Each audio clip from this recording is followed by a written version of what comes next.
안녕하세요. 저는 굳이 따지자면 무교이기는 하지만 너무 기묘한 일을 겪게 되어 이렇게 사연을 보내게 되었습니다. 모두가 반대하는 그런 결혼을 하는 바보 같은 사람은 없겠지만 그런 바보 같은 사람도 세상에는 존재하고 있어요. 왜냐하면 제가 그 모두가 반대한다는 결혼을 한 사람이거든요. 얼마 전에 이혼한 전 남편을 우연히 보게 되었고 저는 너무 소름이 돋았습니다. 그 이야기를 여러분에게 알려드리기 위해서 이렇게 사연을 보내게 되었습니다. 저는 마흔이 조금 넘은 나이에 2살 된 늦둥이 아들을 키우고 있습니다. 확실히 제가 아이를 늦게 갖게 되긴 했는데 재혼을 하고 나서 지금의 신랑 사이에서 태어난 아이라 어쩌다 보니 누뚱이가 되었네요. 그래서 앞에서 전 남편이라는 말을 한 거고요. 지금부터 제가 해드릴 이야기는 제 첫 번째 결혼 생활에 대한 이야기입니다. 저는 대학을 졸업하고 2년 정도 취업이 안 되어서 결국 전공을 살리지 못하고 작은 중소기업에서 격리로 근무를 하게 되었습니다. 그 당신 취업도 잘 안 되고 하다 보니 신점을 보는 취미가 있었는데 마침 점을 봐주시는 분도 저는 전공이랑 안 맞는다고 그냥 사무직이나 하라고 해서 편하게 사무직을 했던 것 같아요.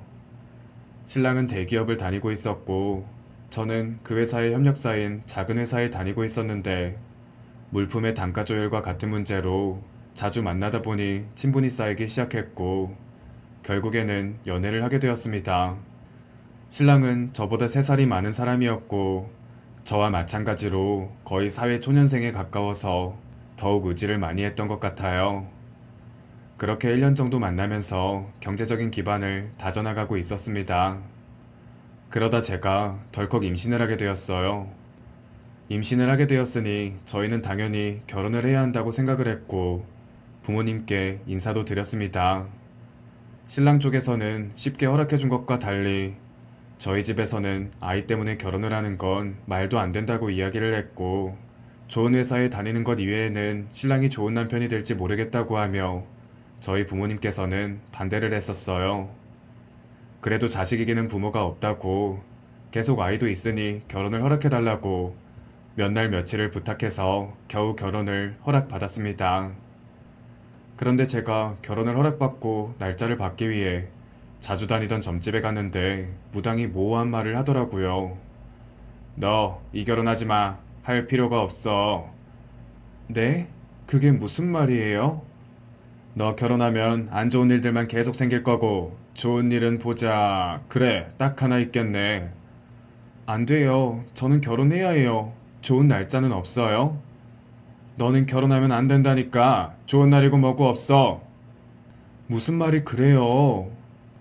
저는 너무 기분이 나빠서 점집을 박차고 나와버렸고 결국 적당한 주말이 있는 날 결혼을 하게 되었습니다. 빨리 결혼을 했기 때문에 거의 임신 5개월 무렵 결혼을 했고요. 저는 정말 어이가 없게도 결혼 후 얼마 되지도 않아서 유산을 하게 되었습니다. 막상 유산이 되니 제가 왜 이렇게 서둘렀던 건지 앞이 막막하기 시작했고 제가 임신을 했다고 신혼집을 전세로 준비해준 시댁도 황당해했습니다. 물론 가장 충격이 큰 건 저였고요. 시댁도 신랑도 그때는 저에게 위로를 해줬고 어차피 하려던 결혼이니 괜찮다며 다독여줬습니다. 그런데 결혼 후 2년이 지나도록 아이가 생기지 않았어요. 저뿐만 아니라 아이를 기다리고 있던 시댁도 더는 기다리기가 힘들었던 건지 저에게 한두 마디씩 말을 했습니다. 너네는 나이도 젊은데 왜 애가 안 생겨? 노력은 하는데 아이가 잘 안 오네요. 너 혹시 젊었을 때 뭐 애 지우거나 그런 적 있는 거 아니지? 네? 그게 무슨 말씀이세요? 아니, 그런 일이 있으면 애도 잘 안 생기고 한다길래. 아, 그런 적 없어요. 없으면 없는 거지. 왜 화는 내고 그러니? 정말 2년 동안 신랑과 많은 노력을 했지만 아이는 생기지 않았습니다. 아이는 없었지만 신랑과는 사이가 원만하게 지내고 있었으니 저희가 조급하지 않으면 다시 아이가 찾아올 거라고 생각을 하고 있었어요. 하지만 불행은 언제나 제 코앞에 있더군요. 시댁에서 모진 소리를 듣기도 하루 이틀이지 매번 들으니 화가 나기도 했고 저는 그런 불만을 신랑에게 종종 이야기하기도 했습니다. 제가 싫은 소리를 해서 그런 건지 신랑은 저를 피해 다니기 시작했고, 저만 참으면 되는 일을 왜 긁어 부스럼이냐고 제 탓을 하기 시작했습니다. 그리고 얼마 뒤부터 신랑이 출근을 안 해서 왜 출근을 안 하냐고 물었더니 장기 근속을 해서 한 달 동안 휴가를 받았다고 하길래, 저도 그런 줄 알았는데 회사에서 일을 하다 보니 신랑이 휴가를 받은 게 아니라 퇴사를 했다는 이야기를 신랑 회사 담당자를 통해 듣게 되었고, 저는 너무 어이가 없어서 신랑에게 따져 물었습니다. 그랬더니 하는 말이 저희가 이사를 가려고 둘이서 5천만 원 정도 모아둔 돈이 있었는데 괜찮은 사업 아이템이 눈에 보여서 투자를 하기로 했다고 합니다. 그래서 그 회사에서 일을 할 예정이라 여유있게 퇴사도 했고 퇴직금도 그 사업에 넣었다고 하는데, 그 사업을 같이 하기로 한 동업자가 연락이 안 된대요. 네, 사기를 당한 거예요. 저한테 한마디 상의도 없이 같이 모은 돈도 모자라 퇴직금까지 날려버렸으니 저는 속이 타들어가는 것 같았고, 사실 그날 이후로 신랑이 다시 취직을 하는 것으로 잦은 다툼이 있었습니다. 그럴 때마다 신랑은 시댁에 전화를 해서 결국 욕을 먹는 건 저였지만요. 그렇게 저는 강제로 저희 집에 가장이 되었고, 신랑은 그 이후 3달 동안이나 백수 생활을 즐기다가 작은 개인 사업자 회사에 취직을 했습니다. 취직을 하고 난 이후로 신랑은 다시 회사에 열심히 다니는 것처럼 보였지만 이상한 구석이 있더라고요. 분명 야근에 특근까지 하는 회사인데 급여 명세서를 보면 그런 부분이 없었습니다. 여보, 지난달 야근 수당이 안 들어왔는데 이거 회사에 이야기했어? 그거 나중에 따로 챙겨준다고 했어. 나중에? 이번 달 급여를 나중에 챙겨주면 어쩌자는 거야? 다시 이야기해봐야 하는 거 아니야? 우리 대표님이 그렇게 말했는데 설마 내 돈 떼어먹겠어? 뭐? 이런 건 당연히 이번 달에 정산이 되어야 하는 거잖아. 알아서 한다고. 누가 보면 내가 야근 수당 몰래 챙기려는 줄 알겠다. 아우, 내가 왜 너 같은 여자랑 결혼을 해서. 뭐? 그게 지금 할 소리야? 이사 갈 돈은 다 날려먹고 잘 다니던 회사는 때려치우고 지금 이렇게 돈돈거리는 게 누구 때문인데? 누구 때문이기는 너 때문이지. 네가 임신만 안 했어도, 아니 애만 낳았어도. 그러면서 하는 말이 제가 아이만 낳았으면 시댁에서 집도 사주고 차도 사줬을 건데 제가 아이를 못 낳아서 이런 거래요. 그 말을 듣는데 제가 몇 년 동안 연애를 한 사람이 맞는 건가 하는 의심이 들기 시작했습니다. 시댁에서도 팔은 안으로 굽는다고 처음에 신랑이 사기를 당했을 때만 해도 모질이라고 왜 그런 사기를 당하냐고 하더니, 제가 시댁에서 몇 번 타박을 했다고는 저보고 신랑이 잘 안 되는 게 다 제 탓이래요. 제가 그게 무슨 말이냐고 했더니 제가 괜히 임신했다고 결혼을 한다고 해서 애 앞길을 망치고 그러다 보니 신랑도 본인 딴에는 잘해보려고 하다가 이렇게 된 건데 안사람이 되어서는 그런 신랑을 감싸주지 못할 망정 이렇게 밖에서도 타박을 하니 집에서는 얼마나 더 잡을지 안 봐도 훤하다고 하면서 그날 이후로는 신랑에게 제가 입만 떼려고 하면 저에게 되려 뭐라고 하십니다. 그러다 신랑이 백수 기간이 길어질 때는 저 모르게 신랑에게 용돈도 챙겨주기도 했고요. 그렇게 용돈이라고 받은 돈을 집에 가져다주고 생활비에 보태도 모자랄 판에 신랑은 친구놈들이랑 어울려 다니면서 술이나 퍼마시며 지냈습니다. 제가 어디서 난 돈이냐고 따져 물어도 바가지 긁는 마누라 없던 총각 시절이 좋았다며 술주정이나 부렸고요. 회사에 취직을 하고 나서도 당연히 받아야 할 수당이 안 들어오는데 그런 것에 대한 생각 자체가 아예 없고 돈을 더 벌 생각조차 없었습니다. 신랑의 이런 태도가 점점 힘들어졌고 결국 저는 제가 결혼할 때 반대를 했던 그 점집을 다시 찾게 되었습니다. 제가 안으로 들어가자마자 점쟁이는 머리를 부여잡으며 아이고 머리가 아프다 핑핑 돈다 그런 말을 하더라고요. 그러더니 몇 년 만에 온 저를 보고서도 한눈에 저를 알아본 건지 바로 아는 체를 했습니다. 기어이 결혼하니 좋아? 아니요, 보살님 말처럼 정말 왜 이러는지 모르겠어요. 그러게 하지 말라는 건 하지 말아야지. 좋은 일이라는 건 도대체 언제 생기는 거예요? 가만히 있어도 생기기는 할 건데, 보자. 좀 당겨줘? 네, 이렇게는 살 수가 없어요. 그럼 너 집부터 깨끗이 치우고 다녀. 그리고 보자. 저녁에 집 좀 비워둬야겠다. 집을 비워요? 그 매일 가는 운동이나 뭐 학원 같은 거 그런 거 다녀. 저는 점집을 나오면서 이게 무슨 말인가 싶긴 했지만 점쟁이의 말처럼 집을 매일 쓸고 닦으며 깨끗하게 유지를 했고 저녁으로는 음식을 하는 학원을 다니게 되었습니다. 아무리 생각해도 딱히 배우고 싶은 운동이 없었거든요. 그렇게 지낸 지 3달쯤 지났을까요? 정말 점쟁이의 말처럼 신랑이 저에게 조금은 더 살가워진 느낌이 들었습니다. 항상 집은 깨끗했고 저도 학원에서 배운 음식을 신랑에게 해줘서 그런지 사이도 조금씩 나아지고 있었고요. 늘 집에 오면 씻고 자기만 하던 신랑이 어느 날은 갑자기 꽃을 사오기도 하고 저에게 작은 선물들도 사오는 모습을 보면서 예전 연애를 할 때의 신랑의 모습이 보였어요. 그래서 저는 점쟁이가 한 말이 제가 노력을 하면 이 안 좋은 상황들이 예전처럼 다 좋아질 수 있으니 노력하라는 말이라고 생각을 했어요. 그렇게 믿고 지내고 있던 어느 날, 그날도 저녁에 요리학원을 가고 있었는데 갑자기 문자가 와서 보니 요리학원 선생님의 아버지가 돌아가셔서 수업을 급히 취소한다는 문자였습니다. 그래도 그 요리 선생님과 꽤 친했던 터라 잘 보내드리고 오라는 말과 함께 부의금을 문자로 보내고 집으로 돌아가고 있었어요. 늘 제가 학원을 다녀오면 10시나 넘어서 집에 들어가는데 그날은 갑자기 학원을 안 가게 되면서 거의 몇 달 만에 일찍 집에 들어가게 되었습니다. 사실 학원을 다니면서 가족 행사나 제가 약속이 있는 날은 미리 이야기를 하고 빠지는 경우가 있긴 했지만 갑자기 안 가게 된 건 처음이라 약간 신이 나기도 하더라고요. 그래서 집에 가서 신랑과 맥주에 치킨이라도 먹을 생각으로 편의점에 들러 맥주 몇 캔을 사서 집으로 들어갔어요. 집은 불이 켜져 있었고 TV 소리가 시끄럽게 나고 있었습니다.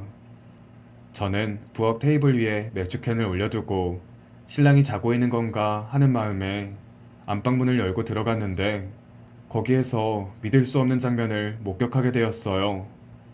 아무것도 입지 않은 두 남녀가 엉겨붙어 있는 그 모습을 보고는 저는 너무 놀라 방문을 닫고 나왔다가 다시 문을 열고 들어가니 허둥지둥하며 옷을 입고 있는 두 사람이 보이더군요.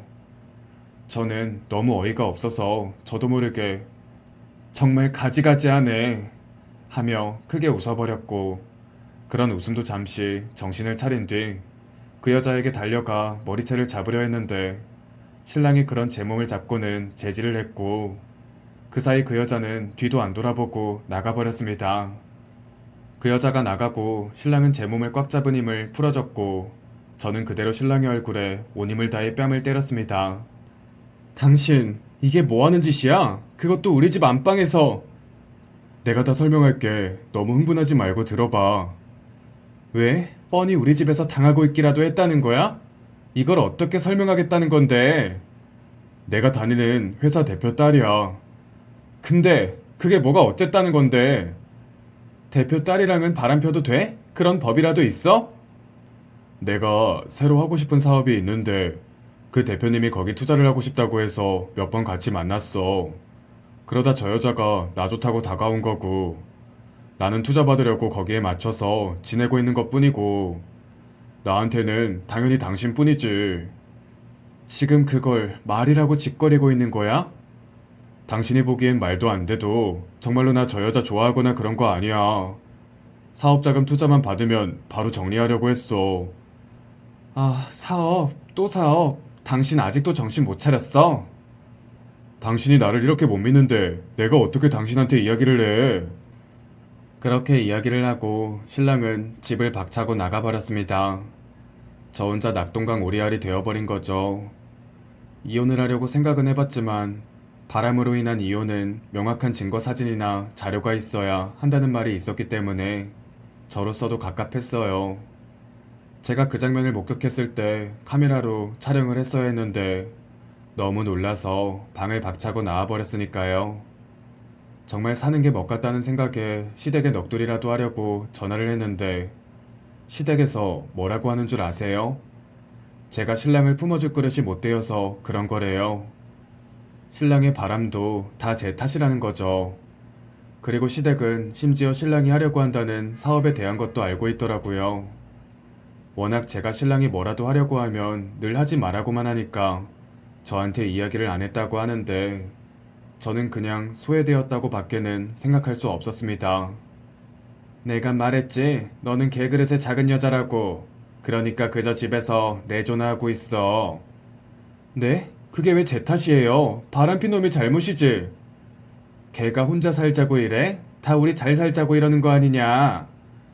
그 우리 안에 저도 있는 게 맞아요? 저는 그렇게 말하고 전화를 끊어버렸습니다. 사업 때문이라고 가족을 위한 거라고 바람을 이해하라는 게 말이 되나요?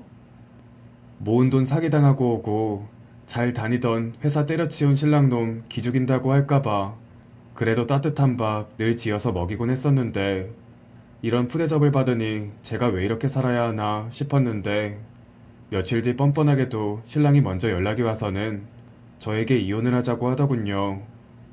지금 이혼하면 그래도 조금이라도 챙겨줄 수 있으니 꼭 이혼을 하자고. 제가 싫다고 말했더니 저에게 이혼 소송을 걸어도 본인이 줄 수 있는 돈이 안 된대요. 그래서 지금 이혼하면 그 대표 딸이라는 사람이 얼마라도 챙겨준다고 했으니 줄 수 있을 때 받고 이혼을 하자고 했습니다.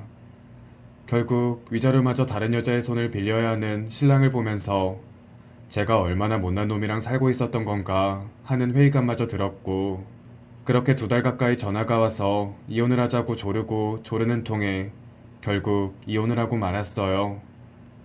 10년 조금 안 되는 시간 동안 저에게 남은 거라곤 사람에 대한 불신과 몇 푼 안 되는 작은 돈이 전부였어요. 결국 저는 그 돈으로 혼자 지낼 만한 빌라 하나와 그 빌라의 1층에 작은 카페를 하게 되었어요. 사람 인연이라는 게 참 이상하게도 신랑과 이혼을 하고 난 이후로 제 인생에는 좋은 날들만 가득하기 시작했습니다. 집 밑에서 작게 하던 카페는 나름 입소문이 난 건지 출퇴근길에 테이크아웃을 하는 손님들이 제법 있었어요. 그리고 저희 부모님도 여기저기 안 아픈 데가 없다고 할 정도로 몸이 안 좋았는데 이후부터는 아픈 곳 없이 취미로 운동을 하실 만큼 건강해지셨습니다. 나쁜 기억을 잊기 위해서 더 열심히 일을 한 것 같고 그러다 보니 자연스레 돈이 따라왔습니다. 그러다 저에게도 2번째 인연이 찾아왔습니다. 저희 카페에 원두를 납품해주시는 사장님이었는데 저보다 나이는 2살 어렸지만 고등학교 졸업 후 꾸준히 일을 하며 자수성가해서 지금은 제법 규모가 있는 커피콩 납품업체의 사장이 되었대요. 처음에는 업무적으로 만나다가 서로 좋은 감정을 갖고 1년 정도 만났는데 연하의 싱글인 그런 사람이 저 같은 나이도 많은 이혼녀를 만나줄 리가 없다고 생각했는데 의외로 저희 시댁은 그런 저를 따스히 받아주셨고 그저 서로가 잘 살면 된다고 응원을 해주셔서 재혼까지 하게 되었습니다. 재혼을 하고 나서도 저는 첫 결혼에 아픔이 있었기 때문에 혼인신고도 하지 않고 지내다가 얼마 전 찾아온 새 생명에 혼인신고를 하게 되었습니다. 그런데 제가 임신을 했을 무렵 정말 다시는 볼 일이 없을 거라고 생각했던 전 남편을 다시 보게 되었어요. 그것도 제 카페를 어떻게 알고 찾아온 건지 찾아왔더라고요. 저는 이미 배가 조금 나온 상태라 누가 봐도 임신한 걸 알 수 있을 정도의 몸 상태였습니다. 여기까진 무슨 일이야? 잘 지냈어? 그새 다른 남자라도 생긴 거야? 당신이 관심 가질 일 아니잖아. 이미 남인데. 아, 나랑은 그렇게 임신도 안 되더니 아주 신수가 훤하네. 시비 걸러 온 거면 그냥 가줘. 보다시피 나 임신 중이고 당신이랑 노닥거릴 시간 없어. 잘 지내는 거 보니 좋다는 말이야. 그보다 부탁이 있어서 왔어. 이혼한 마당에 무슨 부탁을 한다는 거야? 혹시 300만 원 정도 빌릴 수 없을까?